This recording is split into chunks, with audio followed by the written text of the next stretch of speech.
Hi everybody, this is Kavitha Dhanaraj, Clinical Psychologist, and the topic for today is COVID-19 and managing anxiety. Now this is a need of an hour topic because of the current situation, the quarantine status we are all in. There is disruption in equilibrium, there is uncertainty, there is loss of control. A sense of loss of control.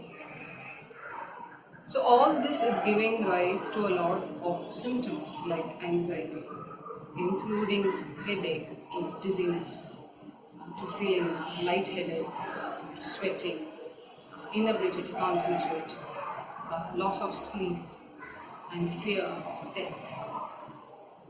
So that needs definitely to be addressed. And though we are addressing this through telecounseling, I thought such an awareness video should do a good job. Now, as a psychologist, I would like to teach you 5 simple techniques to work with this anxiety. So, the first technique I would like to talk to you about is altering the pattern of thinking. Now, I would like to give an example saying that, for example, you have about 90% in a paper. And the first thought that would come is like, wow, I'm good. Then naturally the feelings would be nice, happy feelings, elated feelings. You feel nice about yourself.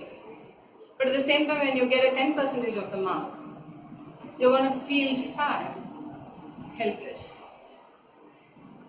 At the same time, in this quarantine period, when you get thoughts like, am I going to die? Are they going to take me away from my family? Am I going to inflict my family as well? So when such thoughts keep coming, obviously the feelings are going to be fear, uncertainty. You're going to feel scared, obviously. So we need to work with the thought to keep this fluid feelings in place.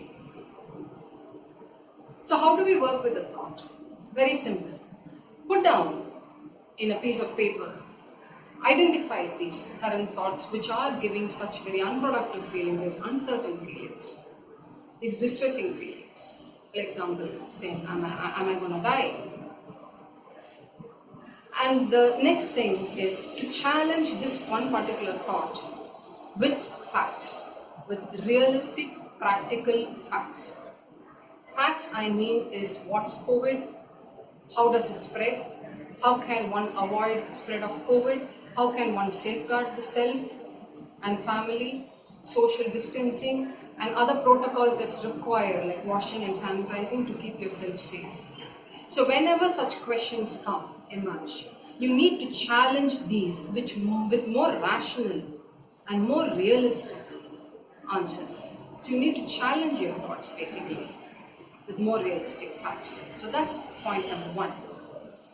The second thing is avoid preoccupation. Once you know that you're sitting in a place and started to brood over something, best is to not sit in the place and let yourself pickle in these unwanted ruminated thoughts. It doesn't help anybody. So best is to remove yourself from that place, get up, do some work, even though you don't feel like doing any work, push yourself to do some work you like. Let's say, listen to music at least. Some music which will really put you on beats. So avoid preoccupation. This is another very strong contributor to feeling very low or feeling anxious and feeling nervous. Yeah, that's point 2. Coming to the point 3, check on the coping strategies that you're using. Our routine coping strategies are very different from the coping strategies we are using in this quarantine period. Most of them tend to sleep off hours altogether, and then suffer from sleeplessness in the night. And then there's overeating. And then some people are using extra pepper and garlic and in kgs. They are consuming so much simply so that they will avoid COVID. So these are certain mechanisms which are not proven yet. And these are not very positive coping strategies. It's not going to help this current quarantine period. So let's dive into more productive coping strategies, like reading a book, dancing, listening to music, playing with your kids, playing with your husband, playing with the wife, gardening. You don't need a huge landscape to garden. You just need one coconut shell to start gardening with. So put yourself into something very productive, very happening. And this promotes a sense of positivity, not just in you, but also the people around you. You will obviously keep this anxiety and other unwanted feelings and emotions at bay. And then definitely, the fourth technique I'm going to teach you is mindfulness. Now this technique usually I do early mornings. I have a little garden where I would just sit there and allow myself to dwell into my senses. I'm taking deep breaths, holding it for about 5 seconds and exhale. And focus on your breath, on the smell, on the touch, on the feelings, on all the senses around you. On even now when we are hearing a bird. So every sense, allow yourself to dwell in your senses and stay at that moment. This will help you to really calm yourself and keep yourself grounded. So mindfulness can be a practice which can be practiced every day.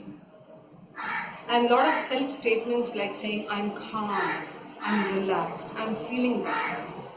So these statements should be added regularly. And definitely point number 5, vitamin C. Chatting, please chat with your friends, your naughty ones.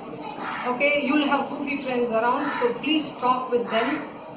Get in touch with your relatives, with your old uncle, aunts, your grannies and grandfathers, and with people whom you have never spoken to for years altogether. So socialization, in spite of the social distancing, with the help of telephone and other network, is something which will keep you going on and make this period much more smoother. And in spite of all this, you still feel some amount of stress there, and you would like to clarify on that. There are a lot of helplines available, like TNACP, NIPMED. There are a lot of other telephonic and online help being given. Take use of these helplines. Remember one thing, not just COVID is contagious, fear and anxiety too is contagious. So keep yourself and your family free from anxiety. Start working out right away. Good day then.